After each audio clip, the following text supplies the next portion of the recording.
બાળકો, એક સમયની વાત છે. એક ગામમાં એક ખેડૂત હતો જેનું નામ હતું જયચંદ.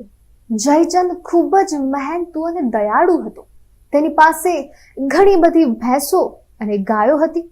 તે આખો દિવસ કામમાં ખૂબ જ વ્યસ્ત રહેતો હતો. તે શહેરમાં દરરોજ સવાર સાંજ દૂધ વહેંચવા જતો હતો. જયચંદને એટલું જ બધું કામ હતું કે તેને કદાચ પોતાના કામમાં મદદ કરવા માટે લોકોની પણ જરૂરિયાત રહેતી.